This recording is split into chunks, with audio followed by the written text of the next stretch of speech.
Top quality और consistent performance के लिए सिर्फ सिल्वर पंप नाम याद रखना। अमेरिकी नागरिक हमले की धमकी, अमेरिकी नागरिकों पर हमले की धमकी, मिडिल ईस्ट में मौजूद नागरिकों पर हमले की धमकी दी गई है।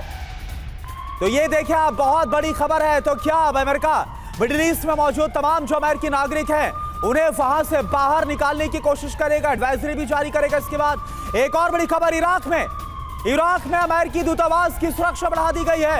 ईरान में हमले के बाद अमेरिकी दूतावास की सुरक्षा बढ़ाई गई है, क्योंकि अमेरिका को डर है कि ईरान अब कुछ भी कर सकता है।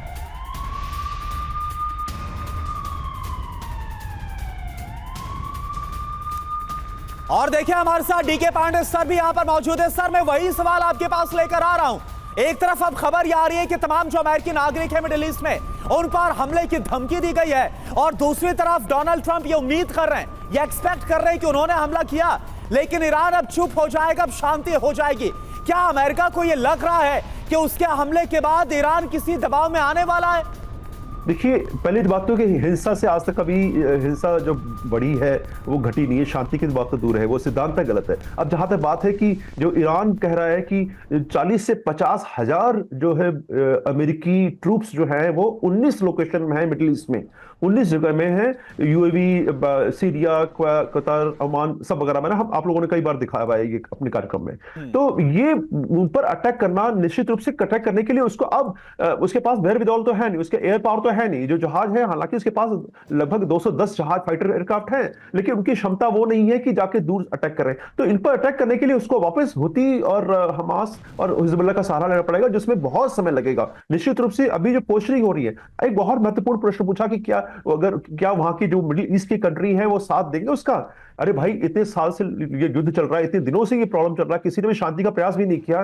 वो सब जो है एक पोस्टरिंग बना के बैठे हैं, और कोई भी आगे आएगा इसकी संभावना बिल्कुल क्षीण है, क्योंकि सबको पता है कि जो भी आएगा, कहा जाता है ना कि दो पाटन के बीच में साबुत बचाना कोई, लगभग वही स्थिति है। और इस ऊहापोह की स्थिति में कोई देश ईरान का साथ देगा, मुझको बिल्कुल भी नहीं लगता। दूसरी बात, अब ईरान करेगा क्या? ईरान के लिए निश्चित रूप से अपनी जनता को बताना कि ये ऐसा हुआ है और इसका हम बदला लेंगे। उन्होंने पहले भी कहा था मर जाएंगे पर झुकेंगे नहीं, वो सब जो हमें पता है, 2 दिन पहले ये सब बातें आ रही थी। लेकिन उसके बावजूद भी क्या होगा, सबको रादर ये कहता है राइटिंग ऑन द वॉल थी कि ये बॉम्बर आएंगे। और 2 दिनों से जो कार्रवाई चली थी, जिस प्रकार से मूवमेंट चल रहे थे, एयर स्पेस में जो कार्रवाइयां हो रही थी, साफ दिख रहा था, क्योंकि अमेरिकी जहाजों के साथ उनके एयर वॉरशिप भी मूव कर रहे थे।